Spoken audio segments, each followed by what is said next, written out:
ৰাজ্যজুৰি উদযাপন কৰা হ'ল টাই আহোমসকলৰ পবিত্ৰ মেডাম মেফি। টাই আহোমসকলৰ পুলিন পুঠাও তথা পূৰ্বপুৰুষসকলক স্মৰণ কৰা হৈছে আজিৰ এই পবিত্ৰ দিনটোত। খুমটাইতো মেডাম মেফি উপলক্ষে ব্যাপক আয়োজন।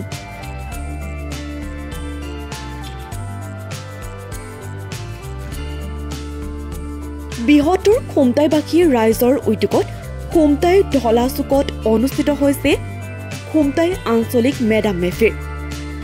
পৰম্পৰাগত সকলো নীতি নিয়মেৰে পালন কৰা হৈছে আহোমসকলৰ পবিত্ৰ উৎসৱটি। 10টা গাহৰিৰ কুইণ্টলে কুইণ্টলে মাংসৰ উপৰিও মুৰ্গী হাঁহৰ মাংসৰে খাইছে ভোজ ভাত।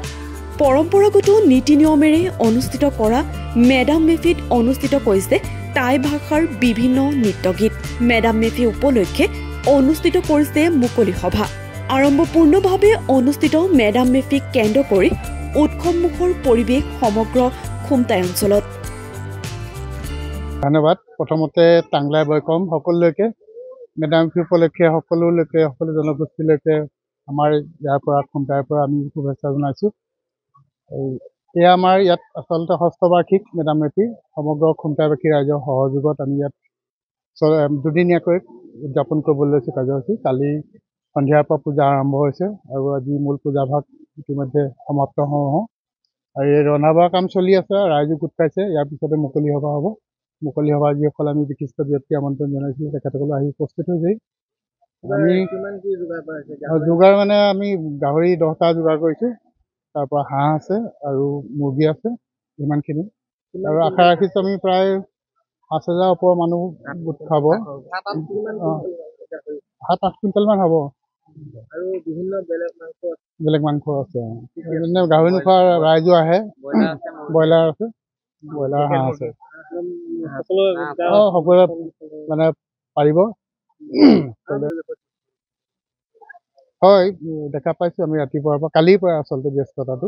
কালি ইয়াত বিভিন্ন সৰু ল'ৰা ছোৱালী মহিলাৰ মাজত খেলা ধূলা হ'ল। পৰম্পৰাগত যিবিলাক খেল আছে এইবিলাক হ'ল।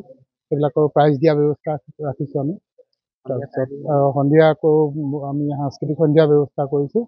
সাংস্কৃতিক সন্ধিয়াত কেইগৰাকী মানে সংগীত শিল্পী আহিব, তেওঁলোকে গীত পৰিৱেশন কৰিব। টাই বিশেষকৈ আমি টাই সংস্কৃতিৰ ওপৰত জোৰ দিছোঁ আৰু অন্যান্যবিলাকো আছে আৰু লগতে আমি ৰাখিছোঁ এইবিলাক।